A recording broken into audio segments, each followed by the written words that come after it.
Hello friends, this is Shivam Pandey welcoming you all in a board of excellence. Before starting the video, please subscribe the channel, like the video, hit the bell icon और अच्छा लगे तो share it. तो आज का हमारा जो video है वो वीडियो है अग्निपथ स्कीम के ऊपर। जैसा कि हम सभी देख पा रहे हैं कि इस योजना का काफ़ी बड़े स्तर पर विरोध हो रहा है। काफ़ी रिटायर्ड ऑफिसर्स ने विरोध किया है, इवन पंजाब के पूर्व मुख्यमंत्री कैप्टन अमरिंदर सिंह ने भी इसका विरोध किया है। तो आखिर हम इस वीडियो में देखेंगे कि आखिर इस योजना में ऐसा क्या है जिसका विरोध हो रहा है और सरकार के इस योजना के पक्ष में क्या दावे हैं। तो पहले देखते हैं कि इस योजना को लाने के पीछे तर्क क्या दिया जा रहा है, इस योजना को लाने की ज़रूरत क्या थी। तो हमारा जो डिफेंस बजट है उसका एक बहुत बड़ा पार्ट सैलरीज और पेंशन्स देने में खर्च हो जाता है, और उतना बड़ा पार्ट सैलरी और पेंशन देने के बाद हमारे पास अपनी डिफेंस की मॉडर्नाइजेशन के लिए, फोर्सेस की मॉडर्नाइजेशन के लिए और टेक्नोलॉजी से जोड़ने के लिए पर्याप्त बजट नहीं बच पाता है, जिस वजह से आज के इस कॉम्पिटिटिव वर्ल्ड में हमारा फोर्सेस का जिस स्तर का मॉडर्नाइजेशन होना चाहिए उस स्तर का नहीं हो पाता है। दूसरा तर्क ये है कि डिफेंस में यंग एनर्जी को इंक्लूड करने के लिए, डिफेंस फोर्सेस की एवरेज एज घटाने के लिए इस स्कीम को इंट्रोड्यूस किया गया है, ताकि एक यंग एनर्जी इन्वॉल्व हो पाए, इनकॉर्पोरेट हो पाए हमारे डिफेंस में। तो सबसे पहले इसकी टेक्निकलिटीज़ देखते हैं, ये अग्निपथ स्कीम है क्या। इंडियन नेवी, इंडियन एयरफोर्स और इंडियन आर्मी, इन तीनों सर्विसेज में अग्निपथ स्कीम के थ्रू रिक्रूटमेंट की जाएगी।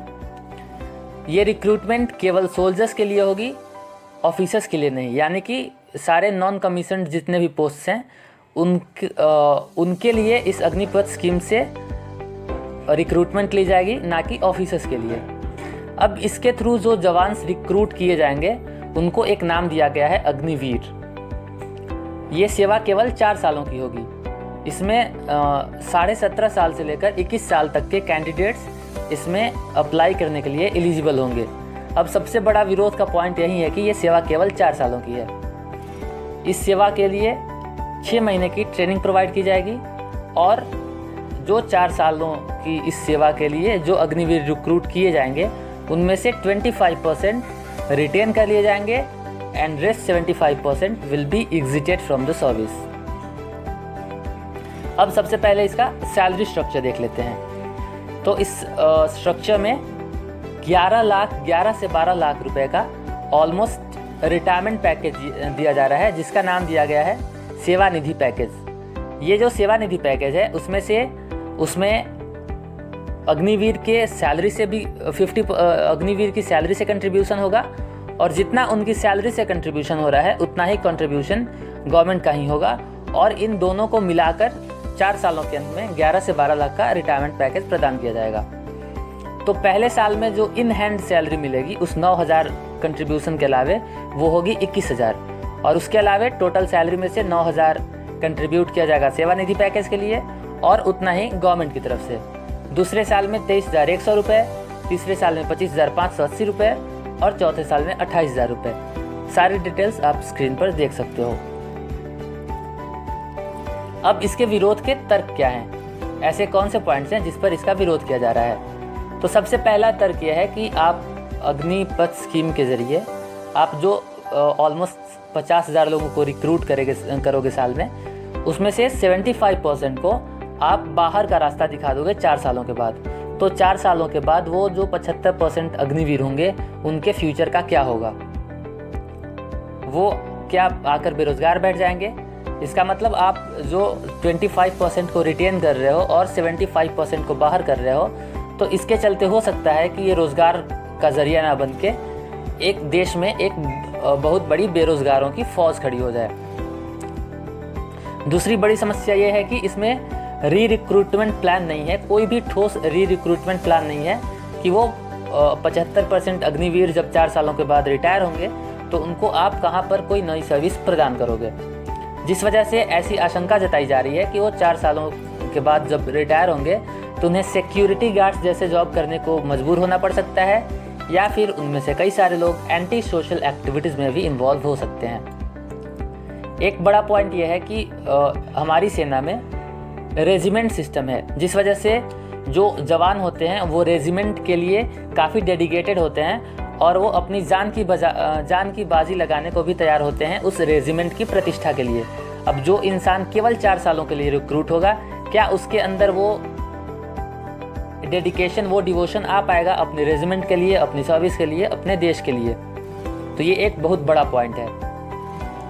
इसके साथ साथ पेंशन्स भी प्रोवाइड नहीं की जाएगी, जिस वजह से इन अग्निवीरों का फ्यूचर वल्नरेबल हो जाएगा। फ्यूचर की कोई गारंटी नहीं है, तो पेंशन नहीं देना, उनको जब पेंशन नहीं मिलेगा तो उनको अपने फ्यूचर की चिंता भी सताएगी। आर्मी में, नेवी में और एयरफोर्स में, इन तीनों सर्विसेज में जो ट्रेनिंग पीरियड होता है वो काफ़ी लंबा होता है।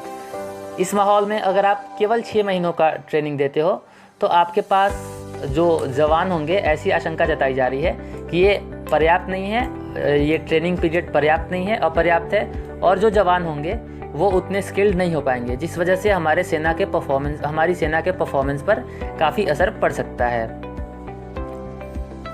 और जो सबसे बड़ा पॉइंट है वो ये है कि जब आप केवल 4 सालों के लिए रखोगे तो इससे जो युवाओं का सेना में जॉब्स के प्रति रुझान है वो रुझान कम हो सकता है, क्योंकि जब युवाओं को लगेगा कि हम केवल 4 सालों के लिए एक जॉब ले रहे हैं, हमारी जॉब सिक्योरिटी नहीं है, फ्यूचर सेफ नहीं है, तो वो इस जॉब को ऑप्ट करने की बजाय दूसरे ऑप्शंस ढूंढना प्रेफर करेंगे, और उनके पेरेंट्स भी एक वैसे जॉब के लिए उनको अलाउ नहीं करना चाहेंगे जहां पर एक जॉब सिक्योरिटी नहीं है। अब इसको देखते हैं कि सरकार के इस अग्निपथ स्कीम के पक्ष में क्या दावे हैं।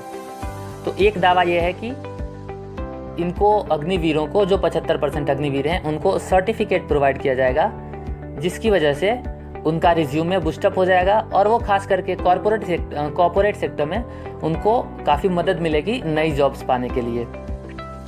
गृह मंत्री अमित शाह जी ने ऐलान किया है कि पैरामिलिट्री फोर्सेज में अग्निवीर जो रिटायर होंगे उनको वरीयता दी जाएगी, और सीआरपीएफ, असम राइफल्स, बीएसएफ, इन सारे जॉब्स में अग्निवीरों को एक स्पेशल वेटेज मिलेगा, जिससे उनको इस नौकरी में आसानी होगी। एक दावा यह है कि 4 सालों में जो इंडियन आर्मी का एक्सपीरियंस ले रहे होंगे, इतने कम उम्र में 4 सालों का इंडियन आर्मी का एक्सपीरियंस ले चुके होंगे, वो काफ़ी इफ़िशियंट और कंपैटिबल हो चुके होंगे बाकियों की तुलना में। तो 21 साल के आसपास किसी भी गवर्नमेंट जॉब का मिनिमम एज होता है। तो और ये अगर कोई 18 साल की उम्र में अग्निपथ स्कीम के थ्रू रिक्रूट होता है तो 22 साल की उम्र में रिटायर हो जाएगा। तो उसके पास किसी भी और गवर्नमेंट सर्विस को ऑप्ट करने के लिए, किसी भी और गवर्नमेंट सर्विस के लिए प्रिपेयर करने के लिए, ज्वाइन करने के लिए एक पर्याप्त मात्रा में आयु सीमा बची रहेगी, जिस वजह से वो एक जॉब अग्निपथ स्कीम के थ्रू करके आएगा, 11 से 12 लाख रुपए का पैकेज ले आएगा, इंडियन डिफेंस फोर्सेज जैसी हाई एक्सपीरियंस ले पाएगा, एक अच्छी एक्सपीरियंस लेके लौटा रहेगा, उसका सर्टिफिकेशन होगा, और उसके बाद वो दूसरे जॉब के लिए भी अप्लाई कर पाएगा, जिससे उसकी जो भविष्य है वो काफ़ी सुरक्षित होने के आसार हैं।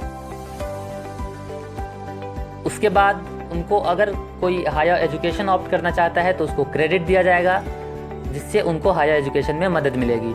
और शिक्षा मंत्री धर्मेंद्र प्रधान जी का कहना है कि अगर वो NIOS से सर्टिफिकेशन ले लेते हैं तो उनको 2 सालों में इंटरमीडिएट का सर्टिफिकेट भी मिल जाएगा, उन 4 सालों के 2 सालों में इंटरमीडिएट का सर्टिफिकेट भी मिल जाएगा। तो अगर एक बंदा अग्निपथ स्कीम के थ्रू रिक्रूट होता है तो उसमें वो 2 साल का इंटरमीडिएट का सर्टिफिकेट भी ले चुका होगा, और आगे के गवर्नमेंट सर्विसेज के लिए अप्लाई भी कर पाएगा, उसके लिए भी एम्पल एज बचा रहेगा। उसके बाद एक बड़ा तर्क यह है कि 22-23 साल की उम्र में किसी भी कैंडिडेट के लिए 11-12 लाख का बैंक बैलेंस होना काफ़ी मायने रखता है। ये काफ़ी बड़ी बात है। तो अगर वो 4 सालों के बाद रिटायर हो रहे हैं तो उनके पास 11-12 लाख का बैंक बैलेंस होगा और एग्जेम्पशन मिलेगा इनकम टैक्स से, तो जिससे वो अगर कोई स्वरोजगार चाहते हैं तो वो स्वरोजगार भी कर सकते हैं, कोई स्टार्टअप भी खड़ा कर सकते हैं, और उनको 48 लाख रुपयों का लाइफ इंश्योरेंस कवर भी मिलेगा। So please do tell in the comment section आपको ये योजना के बारे में आपके क्या विचार हैं, आपके क्या राय हैं, आपको ये वीडियो कैसी लगी। Please subscribe the channel, like करें, शेयर करें। धन्यवाद।